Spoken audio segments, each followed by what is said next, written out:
Claudio Castagnoli vs. Darby Allin was one of the most obvious matches Tony Khan could have booked.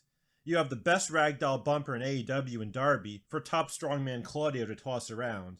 You also have arguably the best base in AEW in Claudio, if it's not the Beast Mordos, to make Darby's Daredevil stunts a little less unsafe, and his flash pins that much more impressive. Darby is most memorable for being courageous. Whether he's being a stuntman or taking a hellacious beating, Darby is all heart and determination. The 9-inch size difference and huge discrepancy in strength make Darby even more of an underdog. Darby is great at making this sort of match compelling by emphasizing his dramatic speed advantage and never giving up on himself. Claudio and Darby are just made to be opponents. Somehow, it took Khan almost 3 years to finally book them, but now he's making up for lost time, running it twice in a month. Their first match on November 20th, 2024 was quite good in its own right, but this December 21st rematch, as part of AEW's Continental Classic 2024 League, was a big step up in most ways, as they have more chemistry now, and did a more dynamic and exciting match where Darby was more competitive, even though he came in very banged up and lost once again. Allin gets beat down, but he perseveres, and always finds a way to give himself chances, brief as they may be. Darby is arguably the best TV wrestler in AEW, as his style being based upon speed, danger, and urgency is more suited to the typical 10 to 15 minute match length. He really seems like he's trying to accomplish something with his speed demon stuff. He's not powerful enough to just go toe-to-toe with most opponents. But he's one of the few smaller guys that makes us believe he'll practically be murdered if he fails to counter. He's willing to kill himself to hopefully kill the opponent a little more though, assuming he's fast enough to capitalize on his narrow windows of opportunity. At probably 150 pounds, Allin's margins are small, but he and Lio Rush are the AEW wrestlers who are fast, opportunistic, and hard-working enough to get you invested in seeing them try to overcome the odds. Darby definitely doesn't have one of the best high-flying movesets in the company. He doesn't do that many different moves, and the standard version of his signature coffin drop is pretty pedestrian to be a big high-flying move in 2024, but he has good variations of the coffin drop that'll do to the floor or boomeranging off the ropes. A lot of Darby's offense is simply flash pins, but with his speed, it's somewhat believable that he could actually surprise somebody. What separates Darby is everything athletic he does is so much faster and more explosive than virtually any other high flyer. He's AEW's most exciting wrestler in terms of having the extra gear to make his athletic offense actually seem exciting and useful within the context of the match. He sets up and performs his offense fast and convincingly enough to make it less unbelievable, all of which make his offense superior to the much slower and more contrived gymnastic forms of Ricochet, despite Ricochet being able to do mid-air rotations that Darby presumably can't. Claudio vs. Darby is arguably the AEW pairing that will provide the best big man versus little man match. Claudio hasn't been booked well in AEW, but his standing has risen by default due to Bryan Danielson being turned on, then sadly gone, elevating Claudio to Moxley's #1 lackey. Claudio is actually portrayed properly as a monster strongman in these matches against Darby. Whether people are willing to buy into that long term may be another story, given how inconsistent and ineffective Khan's booking always is, but these two were able to tell an in-match story that at least temporarily made up for some of Tony's previous missteps. Logically structured with Claudio dominating, but Darby making a bunch of brief comebacks using his speed and guile to counter into flash pins and hope spots, the match was a joy to watch. Everything Darby did to try to counteract Claudio's size and strength was fast and exciting. They did the match tight and compact, paring things down to the essential.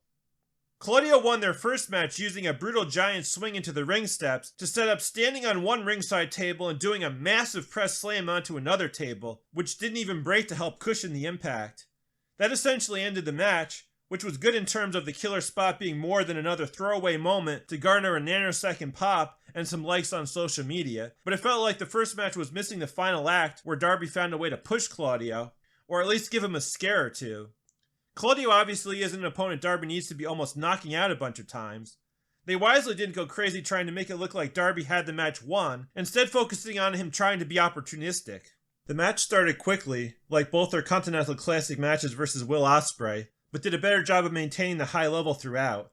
Darby was fast and urgent as always, hitting a tope before Claudio could enter the ring, and a plancha from 15-20 feet in the air, according to Tony Schiavone. Once the bell rang, Claudio gained the early advantage, and was largely able to roll with it, tossing Darby around and mauling him. With Claudio's size, he was reasonably getting in the bulk of the offense. I like Darby using his athleticism to outmaneuver Claudio in their first match, but that strategy ultimately didn't work because Claudio was still too devastating with what he was eventually able to land.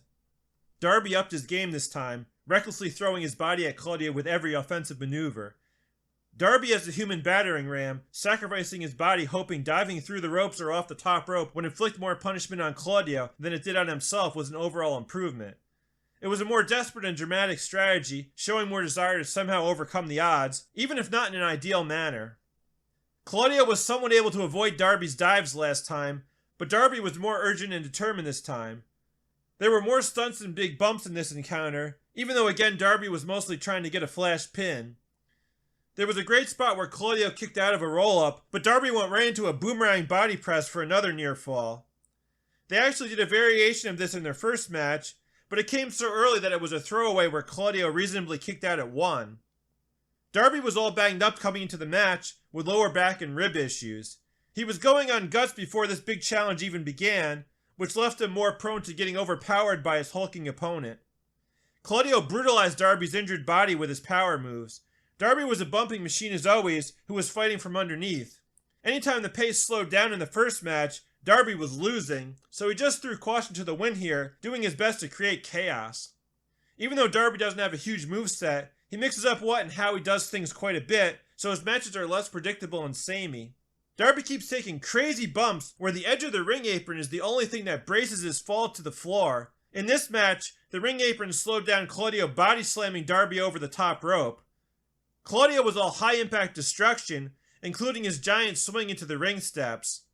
Their first match was a lot more one-sided. Darby sells like crazy in these matches, but he does so through grimacing and showing struggle, rather than by endlessly playing dead, so this selling doesn't feel as phony or slow the match down too much.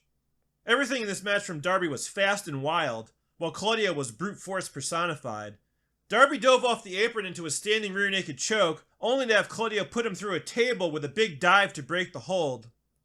Darby countering the superplex with a scorpion death drop was impressive, but really the only spot that felt too slow and clunky to set up.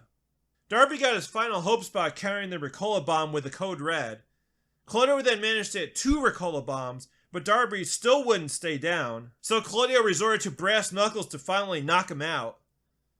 Claudio rarely if ever loses his cool, so one could argue that Darby's resilience putting Claudio over the edge may have helped lessen the impact of Darby suffering yet another defeat.